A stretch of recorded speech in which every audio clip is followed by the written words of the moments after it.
Hello guys, welcome back to our channel. Episode ആരംഭിക്കുമ്പോൾ കാണിക്കുന്നത് ലക്ഷ്മിപുരത്തെ ഗായത്രിയുടെ തറവാടാണ്.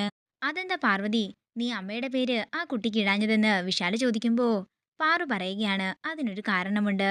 ഈ കുട്ടി വളർന്നു വലുതാകുമ്പോൾ എല്ലാവരും എടിയെന്നും പോടിയെന്നും ഒക്കെ ഇവളെ വിളിക്കും. നമ്മുടെ അമ്മയുടെ പേരിൽ അങ്ങനെ ആരും വിളിക്കുന്നത് എനിക്ക് നല്ലതായി തോന്നിയില്ല. അതുകൊണ്ടാണ് ഞാൻ ഇവൾക്ക് കീർത്തി എന്ന് പേരിട്ടതെന്ന് പാറു പറയുമ്പോൾ എല്ലാവരും സന്തോഷത്തോടെ പാറുവിനെ നോക്കുകയാണ്. പിന്നീട് കാണിക്കുന്നത് പാറുവിനെയും വിശാലിനെയും അകത്തേക്ക് സ്വീകരിക്കുന്നതാണ്.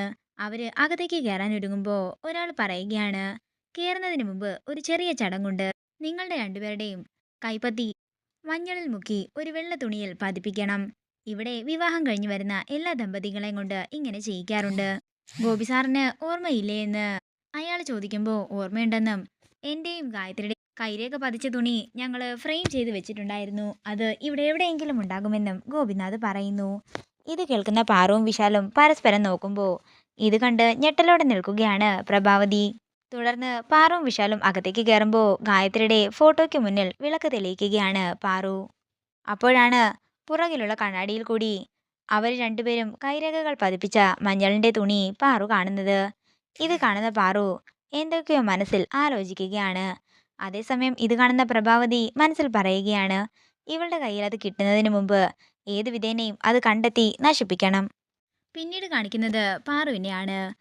അവിടുത്തെ കാര്യങ്ങളെല്ലാം നോക്കി നടത്തുന്ന ആളെ വിളിച്ച് മാറ്റി നിർത്തി സംസാരിക്കുകയാണ്. ഞങ്ങളുടെ കൈരേഖ പതിപ്പിച്ചില്ലേ, അതേപോലെ ഗായത്രിയമ്മയുടെ കൈരേഖ പതിപ്പിച്ച തുണി എവിടെയാണെന്നൊക്കെ പാറു ചോദിക്കുമ്പോൾ അത് ഫ്രെയിം ചെയ്ത് വെച്ചിരിക്കുകയാണെന്നും ഇവിടെ എവിടെയോ ഉണ്ടായിരുന്നു, ഞങ്ങൾ ഒതുക്കിയപ്പോൾ കണ്ടായിരുന്നു എന്നൊക്കെ അയാൾ പറയുന്നു. ഇത് കേൾക്കുന്ന പാറുവിൽ നേരിയ പ്രതീക്ഷ ഉണരുകയാണ്. ഇത് കേൾക്കുന്ന പ്രഭാവതിയും പ്രതാപനും ഞെട്ടലോടെ നിൽക്കുന്നു. അതെനിക്കൊന്ന് കണ്ടെത്തി തരാമോ എന്ന് പാറു ചോദിക്കുമ്പോൾ തീർച്ചയായും കണ്ടെത്തി തരാമെന്ന് അയാളും പറയുന്നു. ഇത് കേട്ട് സന്തോഷത്തോടെ നിൽക്കുകയാണ് പാറു. അതേസമയം വിശാൽ അങ്ങോട്ടേക്ക് വരികയാണ്. കുട്ടിക്കാലത്ത് ഗായത്രി മൊത്ത് തറവാട്ടിൽ വന്ന് നിൽക്കുമ്പോഴുണ്ടായ കാര്യങ്ങളെല്ലാം വിശാൽ ഓർക്കുന്നു. ഇതെല്ലാം കാണുന്ന പാറു ചോദിക്കുകയാണ്, കുട്ടിക്കാലത്തെ ഓർമ്മകളെല്ലാം ഓർക്കുകയാണല്ലേ? തുടർന്ന് വിശാൽ പറയുകയാണ്, പാവം എന്നെ വളർത്താൻ വേണ്ടി എന്തുമാത്രം കഷ്ടപ്പെട്ടതാ. പക്ഷേ എൻ്റെ വളർച്ച എൻ്റെ അമ്മയ്ക്ക് കാണാൻ പറ്റിയില്ല. അമ്മയുടെ സാമീപ്യം അറിഞ്ഞു ജീവിക്കാനുള്ള വിധിയൊന്നും ഈശ്വരൻ എനിക്ക് തന്നില്ല. തുടർന്ന് പണ്ടത്തെ കാര്യങ്ങളെല്ലാം ഓർത്തിട്ട് വിശാൽ പറയുകയാണ്, സത്യം പറഞ്ഞാൽ അമ്മ എന്നെ വിട്ടുപോയെന്ന് എനിക്ക് ഓർക്കാൻ കൂടി സാധിക്കുന്നില്ല പാർവതി. അമ്മ ഏതോ ദൂരയാത്ര പോയതാണെന്നും കുറച്ചു നാൾ കഴിഞ്ഞ് അമ്മ തിരികെ വരും എന്നൊക്കെയാ എൻ്റെ മനസ്സ് എന്നോട് പറയുന്നത്. തുടർന്ന് പാറു വിശാലിനെ സമാധാനിപ്പിക്കുകയാണ്, ദേവമ്മ എവിടെയും പോയിട്ടില്ല സാർ, ഇവിടെ തന്നെയുണ്ട്. നമ്മൾ പറയുന്നതും നമ്മളിവിടെ വന്നതും ഒക്കെ തന്നെ കണ്ടുകൊണ്ട് നമ്മളുടെ അടുത്ത് തന്നെ ദേവമ്മയുണ്ടെന്നും പാറു പറയുന്നു. തുടർന്ന് വിശാൽ പാറുവിനെ ചേർത്ത് പിടിച്ചുകൊണ്ട് നടക്കുകയാണ്. പിന്നീട് കാണിക്കുന്നത് ഗാർഗിയാണ്.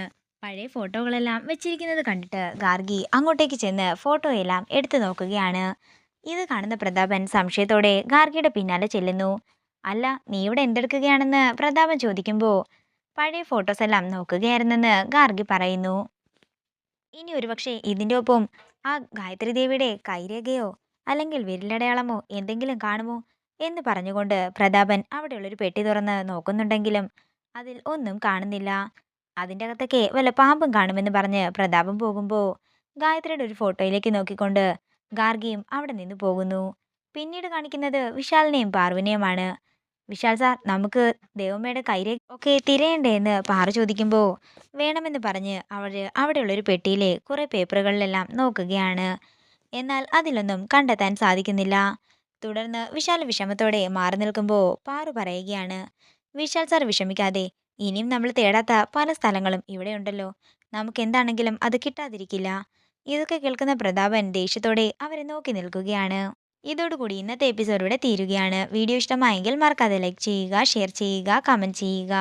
കൂടുതൽ സീരിയൽ അപ്ഡേറ്റ്സിനായി മറക്കാതെ സബ്സ്ക്രൈബ് ചെയ്യുക നയൻസ് ക്രിയേഷൻസ്.